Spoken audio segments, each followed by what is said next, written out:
这个视频啊，我本可以做成收费视频，因为这个是我经过无数次吃亏以后总结出来的经验。咱们呢，首先看故障现象，这个也是关于奔驰276发动机链轮的问题。那这不就有个同行在问我吗？一个奔驰276发动机换了一个进气链轮以后，伊娜的异响呢，凉车异响就咔啦异响，从4-5秒钟变为了2秒钟左右，又重新换了一个链子，轮子还是不行。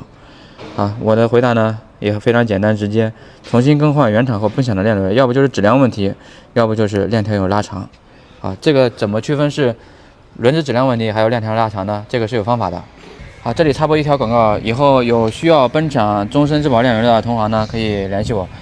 从我这里买链轮，咱们提供免费的技术支持。如果后期有关于奔驰其他疑难杂症的，咱们也可以提供有偿的技术支持，都可以私信我。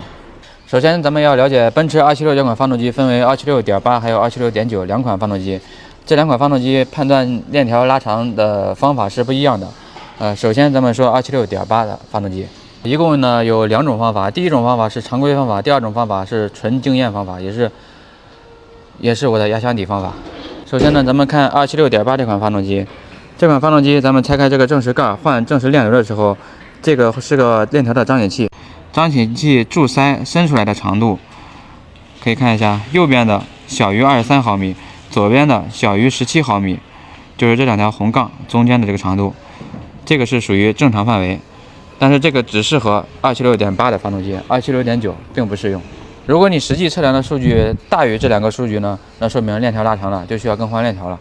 如果你是276.9的发动机的话，根据厂家的要求也是跟上述一样的方法，但是根据实际经验，如果按这个数据去测量的话，即使你在这个数据范围之内，但是链条有轻微拉长，你不换链条的话，只换链轮，它后期还是会存在异响。所以说.9的发动机对链条拉长比较严格，稍微有拉长就必须要更换。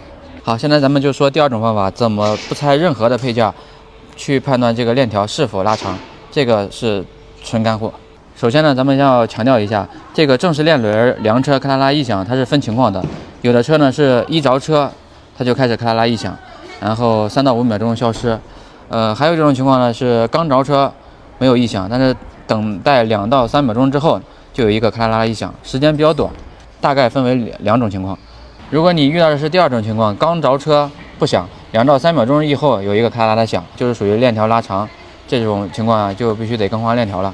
怎么样？跟你们分享完是不是感觉很简单？